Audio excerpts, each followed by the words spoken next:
All right, looks like we've got a good group here. So again, we're here with sharing the fourth trimester, caring for your body, the first 12 weeks after birth, with Dr. Katie Ouillette-Harrington. So I'll turn it over to you. Hi, everyone, and thanks for coming to this webinar. As Kate said, my name is Katie. I am a doctor of physical therapy and pelvic health specialist, and as well as a pregnancy and postpartum corrective exercise specialist, and I work at our Midland location. Our objectives for this webinar are to understand the location and function of your pelvic floor and core, learn what happens to your body during pregnancy and delivery, and learn how to care for yourself to improve physical, emotional, and mental well-being for the first 12 weeks postpartum. A quick synopsis of my professional background. I started out at Delta I did my personal training, group fitness certifications, and then I transferred to Central to get my bachelor's in kinesiology and stayed there for my physical therapy education. And I've done probably going on 6 years now of pelvic floor education and extra continuing education courses. Personal background, I live in Midland with my two stepkids and my husband and my baby. We are avid hikers and campers and doing all the outdoor fun things, and I'm also a runner. So, what is the fourth trimester and why is it important? So, the first trimester or the fourth trimester is the first 12 weeks following the birth of your child. But why is it an important time? We spend so much time and effort preparing for birth and our baby, but do we spend enough time planning for ourselves? Our bodies go through so much during pregnancy and especially birth. It's physically, emotionally, and mentally draining. After significant health events or surgeries, we take time to rest and recover. So, why aren't we spending as much time and effort planning for ourselves? Our culture focuses on bouncing back after baby, whether that's getting your body back, getting into a routine, or getting back to normal. Is this realistic? I would say no. Should it be expected? Also no. And what is even considered normal? Your body went through major changes for 9+ months, and your life and body prior to pregnancy is not capable of existing anymore. So we need to embrace our new normal, but we aren't given guidance on how to do any of this. So where is the support? And that is our goal with this webinar. So looking at our female bodied anatomy, on this left side, we can see your bladder, your uterus and vaginal canal, and then your rectum. On the front, we can see your pubic bone and your abdominal muscles up here. The back is your sacrum and your tailbone. And all of this like pinkish, orangish color down here, those are all your pelvic floor muscles. So it attaches from your pubic bone to your tailbone. And it kind of acts like a sling for our pelvic organs. So looking on this right side, it's like looking from down upwards towards the pelvic floor. So this is the front of your body where your pubic bone is at. This is the back. So these are your glutes, your tailbone. And then from here, we can see all of that red. Those are all your pelvic floor muscles. So we have clitoris up here, urethra opening, vaginal opening, rectal opening. So the functions of your pelvic floor, we talk about the 5 S's. So we have support of the pelvic organs. We have sphincter control. So the muscles closing off the urethral and rectal openings. So we don't pee and poop when we don't want to pee and poop. Those muscles also have to be able to relax to let everything out. These muscles work with our abdominal muscles, hip muscles, low back muscles to stabilize all of our joints around here and to make sure everything is moving the way it's supposed to. Muscles also act in sexual function, so ability to have an orgasm and pleasure with sex. And on the opposite end, when these muscles are not working properly, it can cause difficulty achieving an orgasm, painful orgasms, or painful intercourse. These muscles also act as a sump pump. So there's a pistoning mechanism with our diaphragm and our breathing, which we will see on a later slide coming up. So what makes up your core? So our core is not just our abdominal muscles. It is actually our pelvic floor muscles that we talked about right before this. So the acting like that sling in between our pubic bone and our tailbone. Our core also includes our transversus abdominis, which is our deepest core muscle. So that is the image here. So this muscle is like a corset. So it wraps around from the back, your back, all the way down your hips to the front of your pubic bone, back to the other side, and to the bottom of your ribs. It works directly with the pelvic floor to co-contract, and all of our core muscles have to work synergistically before movement to lengthen and stabilize the spine, pelvis, and pelvic organs. So continuing, what makes up your core? The other part of our core is our diaphragm, which is our breathing muscle. So that will lower and flatten when you inhale, and when you exhale, it comes back up. The multifidus is that muscle that is along your spine here.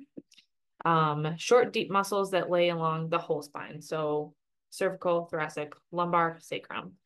Again, all of these four muscles have to contract synergistically before movement to lengthen and stabilize the spine, pelvis, and pelvic organs. So looking at our core at work, this is the pistoning mechanism I talked about a couple slides ago. So when you breathe in, your diaphragm lowers and flattens, and so should your pelvic floor. When you exhale, it should come back up. So that is where that pistoning motion comes through, and it helps with pressure control. So this canister balance, which our canister is our core, is important for controlling that increase in intra-abdominal pressure and decreasing pressure onto the pelvic floor. Which with pregnancy, your abdominal muscles stretch out, your pelvic floor muscles stretch out, and you get extra pressure onto your pelvic floor as your uterus grows, as baby grows. So that's why that is important, because we get some stretch-induced weakness with pregnancy, which is where this next slide is going. So as we see, baby is growing, nicely pressing down on our bladder and our pelvic organs. So that's where we get that stretch-induced weakness of the abdomen and pelvic floor, increases pressure onto the pelvic organs, which can make just that heaviness and pressure feeling. It also creates a change in our posture. So forward head, rounded shoulders, that's to counteract that change in center of mass as your belly gets bigger. Your low back will arch and tilt forward as baby gets bigger and pulls. This change in posture can lead to low back pain, SI joint pain, sciatica type symptoms. You can get neck pain, you can get headaches. Really changes everything. And these can kind of continue postpartum if this stuff is not addressed. So looking at a vaginal birth, so how it is affecting our bodies. Here are dilation stages, which if you've had a vaginal delivery, I'm sure you are familiar with. And then how baby is coming out and how wide the pelvis has to widen, as well as the pelvic floor muscles have to stretch. Looking at a C-section procedure, there are a couple different ways they can do this. So you can do a vertical or horizontal or bikini incision on the outside. And this is from either the vertical and up and down one is from the belly button to the pubic hairline, which that one is less common. We more often see horizontal bikini lines along the pubic bone, and this does heal better and there's less bleeding. So that's why they're more often using this one. And you're cutting through 7 different layers. This is the only surgery that is performed that cuts through 7 layers. So there is a lot going on here. A lot of people think, well, I don't need pelvic floor therapy. I had a C-section. And you absolutely do. You're cutting through, like I said, all of those muscles are ripping things apart to get baby out. So these muscles are going to forever be changed. And it's really important to work on core after this, as well as scar mobility.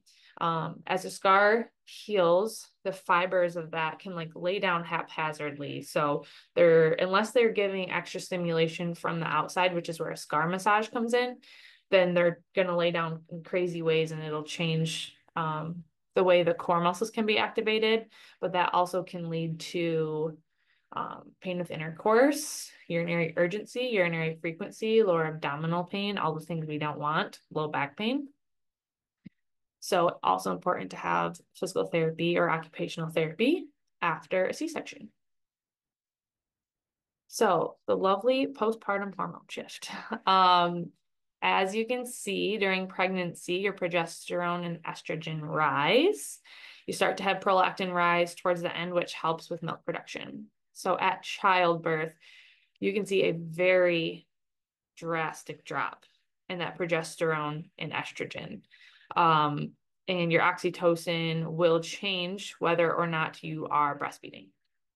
So this postpartum hormone shift is the largest and fastest change in humans across the board. This is why you get the postpartum night sweats. This is why you get, a lot of times can get mood swings. A lot of times you're just feel not great because our hormones do crazy things to our bodies. So looking at our postpartum checklist, what are things that we are looking for? What are things that we want to address? So we'll go over each of these in following slides. So warning signs, physical impairments, infant care and feeding, mental health and well-being, sex and family planning, and exercise and diet. Warning signs to look out for. So infection, this could be uterine infection. This could be infection from your incision. We're looking at a fever over 100 degrees, especially within that first 1 to 2 days following delivery.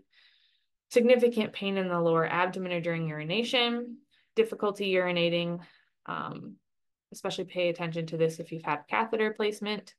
Abnormal discharge that smells bad or has blood in it. That can be vaginal discharge, but also anything that's coming from the incision. So redness, swelling, pus-like discharge. Coming back to the infection part, if you have paleness, so flu-like symptoms, paleness, chills, malaise, headache, or loss of appetite. If you are having vaginal bleeding that is soaking through more than 1 pad per hour or passing blood clots the size of an egg or larger, that needs to be addressed immediately. So I would either call your OB or go to the hospital. Deep vein thrombosis, pain, swelling, or redness, especially around the calf. This can happen from being on bed rest and not moving around a lot.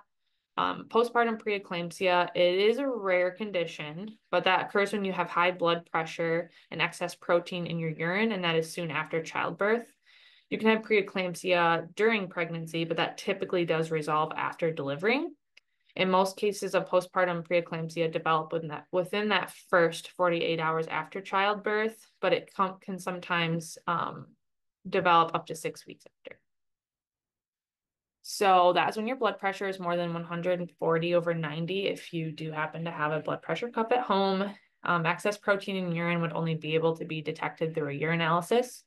Severe headache, changes in vision, including temporary loss of vision, blurred vision, or light sensitivity, pain in your upper belly, usually under the ribs on the right side, nausea and vomiting, shortness of breath, or decreased urination.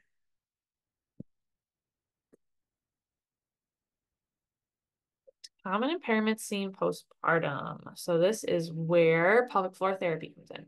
So urinary or bowel incontinence, urinary frequency and or urgency. So the frequency would be going to the bathroom more often than every 3 to 4 hours, or more often than 8 times in a 24-hour period, or that urgency that you really can't delay at all or can't delay more than 10 minutes.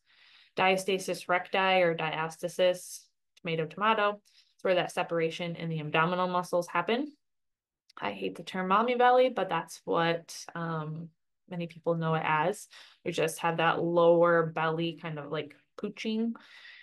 Pelvic pressure or discomfort, pain with intercourse, low back, hip, or pubic bone pain. I would also add in there some tailbone pain or scar discomfort, whether that's vaginal scarring if you tore, had episiotomy, or a C-section scar.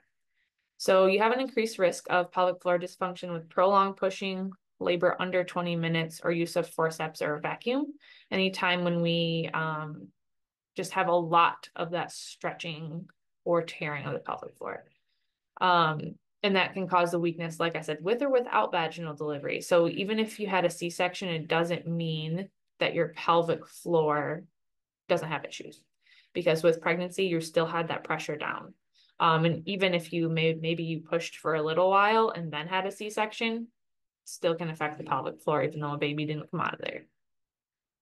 Looking at infant care and feeding. So this can be feeding positions, pay attention to bottle feeding. Anytime we are in the same position repetitively, that is maybe not ideal, that can cause discomfort. So a lot of times, even when we're holding baby, we have rounded shoulders or we're kind of compressing down. Also pay attention when you are trust or breastfeeding. So common breastfeeding positions here, laying on your back. You can do the cradle or cross cradle. football hold or a sideline position. It's good to change these up. So again, you're not doing that same repetitiveness over and over again. A lot of times we will see what's called thoracic outlet syndrome, where you can have like neck or shoulder pain because you're always going like this. So just pay attention to posture. Make sure you're bringing baby to breast and not breast to baby. Same with pumping. So just pay attention to your posture when you're pumping. It's helpful to have pumping bras so you're not having to hold them on there. Pay attention to your changing station. So it's ideal that the changing station's at about hip level, so you're not having to bend over a lot, and that can hurt your back. Especially as well if you've had a C-section. Whenever you're lifting babies, keeping them close to your body and then coming up, whereas you don't want to do lifting from like outstretched position. And things to pay attention to if you are lactating for symptoms of mastitis, so a painful breast, red or streaking in the breast, flu-like symptoms, or having a lump there, which can be a clog. And even if you are not pumping or breastfeeding right away, sometimes people can get mastitis as their milk's coming in. So even if you don't plan on doing pumping or breastfeeding, that is still something to pay attention to.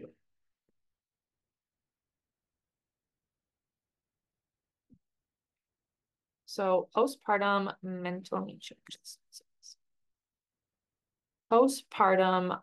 mental health. So looking at statistics, 85% experience mood disturbance. Most often are mild and short-lived.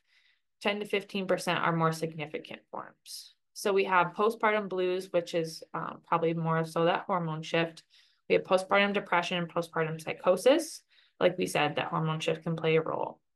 Treatment for any of these can be counseling, medication. The note of be aware if lactating is your provider who's prescribing the medication will know what is safe and not safe for breastfeeding. Make sure you have support, and although it is difficult with a newborn, to make sure you have good sleep hygiene, because sleep will really affect your mental health. With prevention in mind, be proactive with exercise, counseling, setting up social support, and medications immediately following delivery. And looking at the postpartum blues, it's common and normal experience following birth. Statistics say 50 to 85% of postpartum moms will have these blues. I know that's a very wide range, and I think that maybe sometimes people just think that it's a normal thing, and maybe they're not thinking that anything of it. It's just a normal part of the whole process. It will typically peak the 4th to 5th day after delivery. It may last a few hours or a few days. It usually will have like a remitting pattern, so it'll come and go within the first 2 weeks after delivery. Often it does not feel with the inner ability to function, but if it does last more than 2 weeks, you would want to seek medical attention, because that probably is more of postpartum depression, which we will go into on the next slide. So this typically emerges over the first 2 to 3 months postpartum, but it may occur at any point. Sometimes it can occur with 4 to 6 months later. Some may notice that these depressive symptoms start during pregnancy. So I will note before we go over the symptoms that some of these are just come with the territory of having a new baby. So it can sometimes be hard to differentiate. So symptoms are depressed or sad mood, tearfulness, loss of interest in usual activities, feelings of guilt, worthlessness, or incompetence, fatigue, sleep disturbance, change in appetite, poor concentration, suicidal thoughts or ideations, difficulty bonding with baby. Risks for this are previous episodes of postpartum depression, depression during pregnancy, history of depression or bipolar disorder outside of pregnancy, recent stressful events, including birth trauma, marital problems, and inadequate social support. Significant anxiety symptoms may also occur.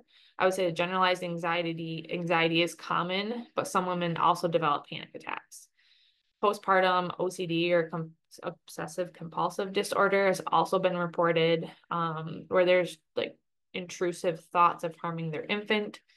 Especially with milder cases, it may be difficult to detect postpartum issues because, again, many of these symptoms that are used to diagnose depression occur with the absence of depression because of just being in that postpartum period. So this, I know this is hard to see, but if you use your search engine, whether that's Google or not, the Edinburgh Postnatal Depression Scale, it's a 10-item questionnaire that may be used to identify women who have postpartum depression. A score of 12 or greater, or an affirmative answer on question 10, which is the presence of suicidal thoughts. This is where concern comes in, and that may indicate a need for a more thorough evaluation where counseling and medication may be necessary. And then postpartum psychosis is the most severe form of postpartum mental health. It only occurs in 1 to 2 of every 1,000. Onset as early as 48 to 72 hours after delivery to up to 2 weeks. So the signs resemble bipolar disorder. So you have restlessness, irritability, insomnia, and you could have a rapid shift to depression or elated mood, disorientation, confusion, or erratic and disorganized behavior. You could have delusional beliefs that are common and they center on the infant. And a lot of times there are auditory hallucinations that instruct the mother to harm herself or her baby.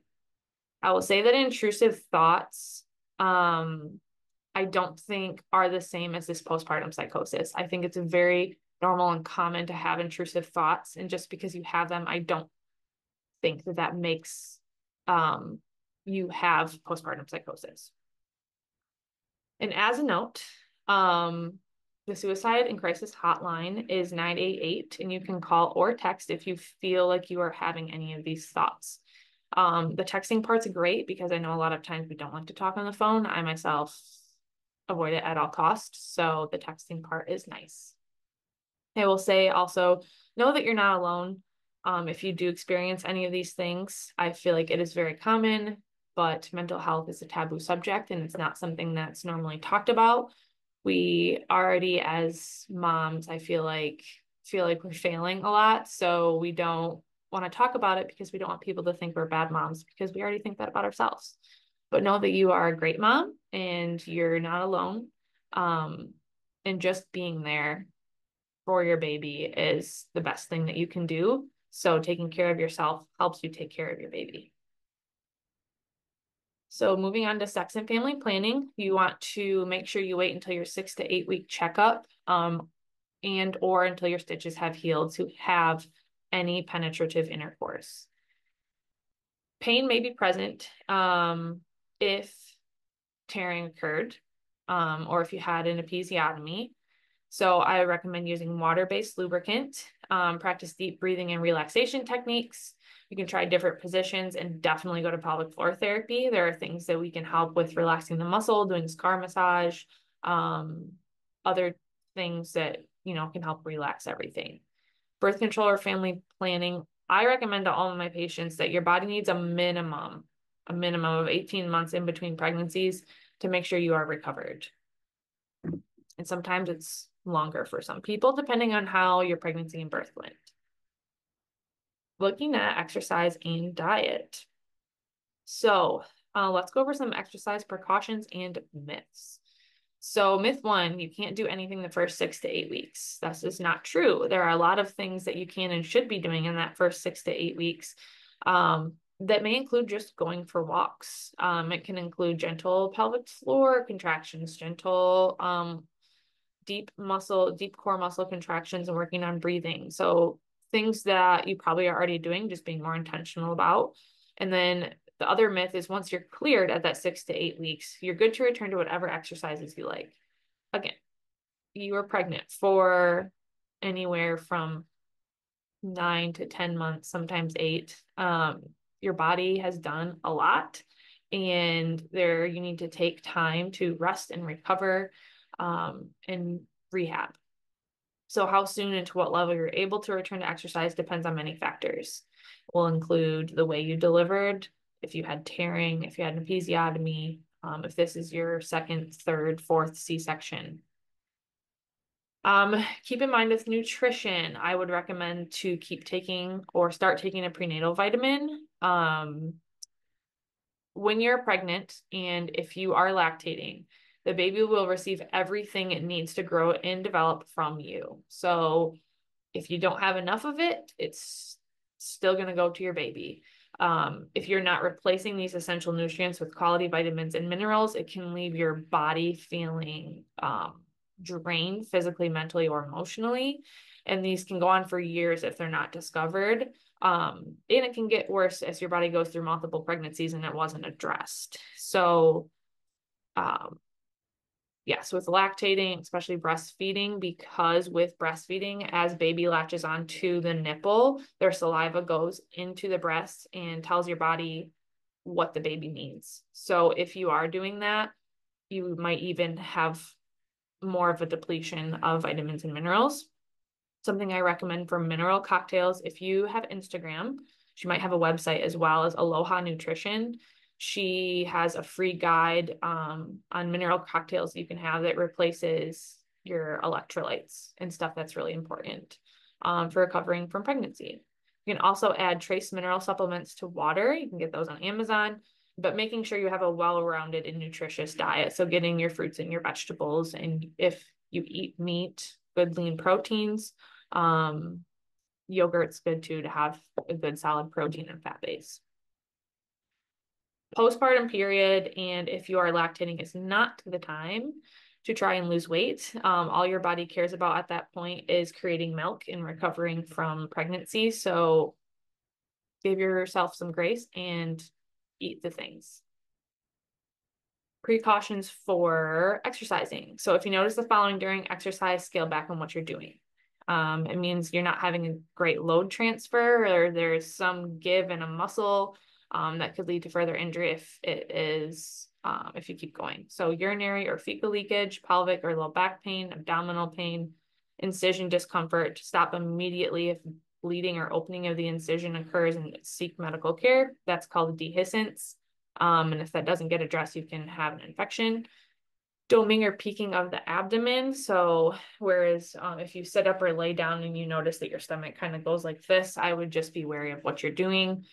If you have an increased pelvic pressure, feelings of falling out, I would be aware of that. Make sure you are breathing when you're doing things. I recommend exhaling on the effort. Something that you can start immediately postpartum, I literally was doing this in the recovery room after my C-section, is core breathing. So if you imagine, I'll give you a video of this in a second. So as you're breathing in, your diaphragm is expanding and moving down. So imagine that there's an umbrella in your abdomen and the umbrella is opening. And then when you breathe out, the umbrella is closing. So you're getting this kind of motion. You can also imagine it as you're breathing in, it's like an accordion is opening. And when you're breathing out, it's like a corset is being cinched. Also, the other way to imagine it is a jellyfish swimming. So when you are breathing in, the jellyfish is opening. When you are breathing out, the jellyfish is closing.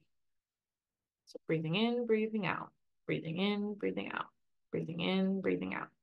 Obviously, you're not going to do it that fast, but it gives you a good visual of what that can look like. And then as you're breathing out, you should feel the core muscles tightening, including your pelvic floor. So it's almost like as you're breathing out, everything's kind of lifting up. So what does pelvic floor rehab look like? Pelvic floor therapists, whether that's physical or occupational therapists, can assess the entire system and evaluate strength, function, coordination of the abdominal and pelvic floor muscles. I also add in hip muscles in there too. Treatments are always individualized, so it's not always going to look the same from person to person. This can address pain and discomfort during and after pregnancy. So you don't have to wait to come to physical therapy. If you are pregnant, you don't have to wait until delivery. So low back, hips, sacral, tailbone, pain with intercourse. We can work on labor and birth prep, teaching perineal massage and tips to decrease the risk of tearing and instrument-assisted delivery, where those are your the vacuum forceps, and then checking pelvic floor and core strength, coordination, etc. for proper functioning, improving postpartum recovery, exercise program planning for during and after pregnancy, and scar massage. If you're wanting to return to exercise, we can do screens and make sure that your body's doing the things that it needs to do so injury-free and reduce the risk of injury. So our pelvic floor locations, we have Bridgeport, Cairo, Frankenmuth, Midland, and then Saginaw State Street. Upcoming webinars, we have a bonus one happening in a couple weeks, and that's on pediatric pelvic health. So if you have any kiddos, or if you happen to be a teacher or caregiver of kiddos, highly recommend that. November 19th, we have the diastasis recti or DRA course, and then December 10th, we're looking at prolapse. Do we have any questions? Thank you. I didn't have any questions come in. That was such great information. I feel like nothing can really prepare you totally for the fourth trimester, but people will certainly be more prepared than they were before with this information. I just want to mention to everybody who registered, you'll be receiving a follow-up email that has access to this recording. They'll have Dr. Katie's contact information if you need to get a hold of her for anything. But other than that, this was a great session, so thank you. You're welcome. Thanks, everyone. Have a good day.